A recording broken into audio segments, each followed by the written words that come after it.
तो welcome students, आप सभी के अपने चैनल यस की यम स्टडी में फिर से स्वागत है। Very very most important video आपके लिए होने वाली है। देखिए इंपॉर्टेंट क्यों है अभी आपको पता चल जाएगा, सारी चीज़ों को डिस्कस करेंगे, बस आप हमारे साथ बने रहेंगे तो ठीक है। देखिए स्टूडेंट्स, बात क्या करने वाले, अच्छी तरीके से आपको बताने का प्रयास करेंगे, समझाने का प्रयास करेंगे। जो भी स्टूडेंट्स हमारे साथ जुड़ेंगे वो चैनल को सब्सक्राइब कर देंगे, लाइक कमेंट और शेयर कर देंगे, ठीक है। इस वीडियो को इतना ज़्यादा से ज़्यादा फैलाइए कि उन सभी मित्रों तक पहुंच सके जो अभी कक्षा 11 की तैयारी कर रहे हैं।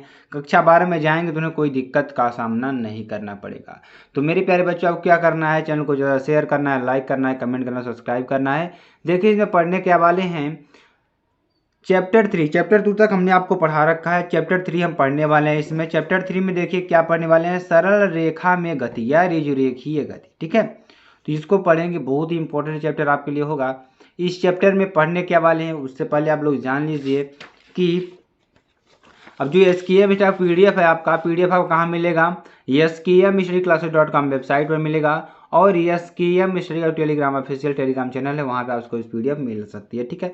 तो यहाँ से आप पीडीएफ डाउनलोड कर सकते हैं, ठीक है। चलिए अभी स्टार्ट करते हैं। इस चैप्टर में क्या क्या चीज़ें आने वाली हैं, सारी चीज़ों को डिस्कस करेंगे और आपके लिए बहुत ही इंपॉर्टेंट सारी चैप्टर्स होंगे। उसके बाद आपको इसके सारे न्यूमेरिकल्स, सारे आपके जो भी जितने डेरिवेशंस होंगे सबको बारी बारी से कराया जाएगा, ठीक है। चलिए अब हम रेखीय गति की बात करेंगे, सरल रेखा में गति की बात करेंगे, तो यांत्रिकी की बात करते हैं। यांत्रिकी की बात करेंगे तो भौतिक की वह शाखा, भौतिक विज्ञान या भौतिक की वह शाखा जिसके अंतर्गत बल पिंडों की गति एवं उनमें पारस्परिक संबंधों, बल पिंडों की गति एवं उनमें या उनके अध्ययन को यांत्रिक कहते हैं, ठीक है। देखिए कुछ बच्चे कमेंट कर रहे थे कि सर आप पहले से नोट्स बनाकर क्यों पढ़ाते हैं। देखिए इसका एक मतलब ये भी है कि नोट्स हम अच्छी तरीके से तैयार कर लेते हैं, उस नोट्स को आपको प्रोवाइड भी करना रहता है। अगर हम यहाँ पर अगर लिखते हुए पढ़ाएंगे मेरे प्यारे स्टूडेंट्स, हम लिख कर पढ़ा सकते हैं, लेकिन लिखते हुए अगर पढ़ाते हैं तो टाइम बहुत ज़्यादा लगेगा और कम चीज़ आपको पढ़ा पाएंगे और समझा भी कम पाएंगे। तो यहाँ से पहले से आपको लिखा रहता है, आपको समझाना रहता है और आपको नोट्स भी प्रोवाइड कर दी जाती है, तो आपके लिए थोड़ा आसानी हो जाता है। तो आप सभी लोग कन्फ्यूजन मत रखिएगा कि सर आप लिख कर क्यों पढ़ाते हैं, इसका कारण है, ठीक है। तो टाइम कम समय में आपको अच्छी तरीके से बेहतर चीज़ देना है। और आपको देखिए क्या है कि जैसे कि आप लोग कुछ राइटिंग के लिए कंप्लेन कर रहे थे, राइटिंग सर आपकी नहीं सही है। तो राइटिंग देखिए क्या होता है कि जल्दी जल्दी में थोड़ा 2-3 दिन लिख दिए थे, इसलिए थोड़ा राइटिंग नहीं सही थी उसमें। तो अब आई होप आपको राइटिंग अच्छी तरीके से मिलेगी, ठीक है। उसका भी सल्यूशन कर दिया जाएगा। देखेंगे इसमें यांत्रिकी की बात करेंगे, यांत्रिकी का मतलब क्या होता है, तो एक बार फिर से हम आपको समझाने का प्रयास करते हैं। तो भौतिक की वह शाखा जिसके अंतर्गत, यानी भौतिक विज्ञान की वह शाखा, शाखा का मतलब क्या कहते हैं, जैसे आपका हो गया ना कि आपके अंदर का, जैसे आपके शरीर का कोई पार्ट हम ले लेते हैं जैसे हाथ, तो हम पूछते हैं कि आपके शरीर का सबसे वह कौन सा पार्ट है जिससे आप किस सामान को उठाते हैं, जैसे हाथ हो गया, ठीक है। तो इसी तरीके से भौतिक विज्ञान है, उसकी एक शाखा है, ठीक है, जिसके अंतर्गत क्या होता है कि बल पिंडों की गति, क्या, जो पिंडों की गति है उसके बारे में, एवं उनमें पारस्परिक संबंधों, जो पिंडों की गति है और उसके जो संबंध हैं उन संबंधों, बल पिंडों की गति एवं उनमें या उनके अध्ययन को यांत्रिकी कहते हैं। यानी जो भी हमारे भौतिक विज्ञान की जो शाखा है उसमें क्या करते हैं, जो पिंडों की गति है उसका अगर अध्ययन ठीक ठाक तरीके से हम कर लेते हैं तो उसी को हम क्या कहते हैं, यांत्रिकी कहते हैं, ठीक है। यांत्रिकी को 2 भागों में विभाजित किया गया है। यांत्रिकी कितने भागों में, 2 भागों में विभाजित किया गया है। पहला क्या है, स्थैतिकी, दूसरा क्या है, गतिकी, ठीक है। तो स्थैतिकी क्या होता है, तो यांत्रिकी की वह शाखा, यांत्रिकी की वह शाखा जिसके अंतर्गत विरामावस्था की वस्तुओं का अध्ययन किया जाता है। यानी यांत्रिकी की वह शाखा है। स्थैतिकी का मतलब क्या होता है कि जिसमें कोई वस्तु स्थित हो, यानी कि स्थिर हो, चलायमान ना हो, ठीक है। तो वहाँ पर क्या होता है, स्थैतिकी होता है। मेरे प्यारे स्टूडेंट्स, आपको पीडीएफ, पूरी पीडीएफ मिल जाएगी, बिल्कुल आपको घबराने की ज़रूरत नहीं है। जो भी आप कमेंट करेंगे आपके कमेंट के आधार पर पढ़ाई होगी और हम और उसमें भी एक्स्ट्रा देने का प्रयास करेंगे मेरे प्यारे बच्चों, ठीक है। क्योंकि आपके लिए ही, आपके द्वारा ही चैनल बनाया गया है, तो आपके लिए ही सारा कार्य किया जाएगा, ठीक है। तो कुछ बच्चे 9 का भी कंप्लेन कर रहे थे, 9 की भी नोट्स आपको मिल जाएगी, 9 की भी क्लासेस आपके लिए लाएंगे, ठीक है। तो आप लोग बिल्कुल घबराएं नहीं, अभी आपका सेशन स्टार्ट हुआ है। जैसे जैसे समय बीतेगा आपको बहुत ही बेहतर तरीके से शिक्षा दी जाएगी और आपको अच्छी बेहतर तरीके से आपको पढ़ाया जाएगा, ठीक है। यहाँ पे देखेंगे तो यांत्रिकी वह शाखा है जिसके अंतर्गत विरामावस्था की वस्तुओं का अध्ययन, यानी कि आपको कोई वस्तु स्थिर है तो उसका अध्ययन जिस यांत्रिकी में किया जाता है उसे हम क्या कहते हैं, स्थैतिकी कहते हैं। गतिकी का मतलब क्या होता है, जो वस्तु चलती रहे, ठीक है। तो यांत्रिकी की वह शाखा जिसमें वस्तु की गति का अध्ययन करते हैं उसमें गतिकी कहते हैं। निर्देश तंत्र की बात करते हैं, निर्देश तंत्र क्या होता है आप लोग सभी लोग समझते चलेंगे, जो भी रहे समझ में आएगा वो कमेंट बॉक्स में कमेंट कर दीजिएगा, ठीक है। देखिए निर्देश तंत्र क्या होता है, तो वह तंत्र जिसके अंतर्गत जिसके सापेक्ष किसी वस्तु की स्थिति अथवा गति का अध्ययन किया जाता है निर्देश तंत्र कहलाता है। क्या कहलाता है, निर्देश तंत्र कहलाता है, ठीक है। यादृच्छिक त्रुटि की बात करेंगे, यादृच्छिक त्रुटि किसे कहते हैं, तो जब त्रुटि है हमारी अनियंत्रित रूप से होती है।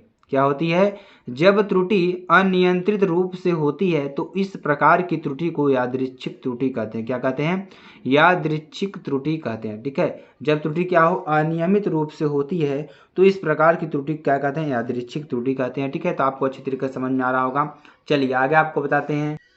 अगला टॉपिक देखिए हमारा क्या है, स्थूल त्रुटि। क्या है, स्थूल त्रुटि किसे कहते हैं, तो मापनकर्ता के असावधानी के कारण, जो माप रहा है उसके असावधानी के कारण होने वाली त्रुटि को स्थूल त्रुटि कहते हैं। क्या कहते हैं, स्थूल त्रुटि कहते हैं।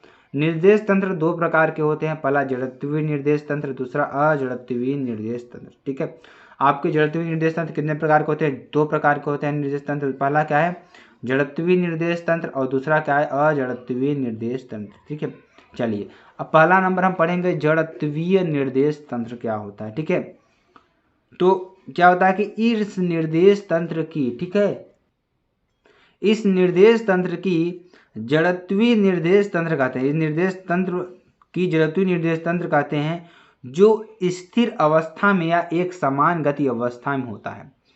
जड़त्वीय निर्देश तंत्र का मतलब आप समझ लीजिए, उस वस्तु है जो वस्तु क्या है कि एक जगह पर क्या है, स्थित है या स्थिर है, या कोई वस्तु क्या है कि एक समान चाल से चल रही है, उसमें ना वो घटी हो ना बढ़ी हो, एक समान चाल से। जैसे घड़ी अगर आप देखेंगे तो एक समान चाल से चलती रहती है, ठीक है। तो उसे क्या कहते हैं, जड़त्वीय निर्देश तंत्र कहते हैं, ठीक है। तो ये चीज़ आपके लिए समझना वेरी वेरी मोस्ट इंपॉर्टेंट है। चलिए आगे आपको बताते हैं अजड़त्वीय निर्देश तंत्र क्या होता है। तो अजड़त्वीय निर्देश तंत्र उस निर्देश तंत्र को कहते हैं जो किसी जड़त्वीय निर्देश तंत्र के सापेक्ष त्वरित गति करते हैं। क्या करते हैं, किसी जड़त्वीय निर्देश तंत्र के सापेक्ष त्वरित गति करने का मतलब, जैसे रोड आपकी स्थिर रहती है तो उस पर गाड़ियां चलती हैं, तो ये क्या होता है, अजड़त्वीय निर्देश तंत्र होता है कि एक वस्तु स्थिर है, उस पर एक वस्तु क्या है, चल रही है, तो इसे क्या करेंगे, अजड़त्वीय निर्देश तंत्र कहते हैं। ये आपको अच्छी तरीके से समझ में आ गया होगा।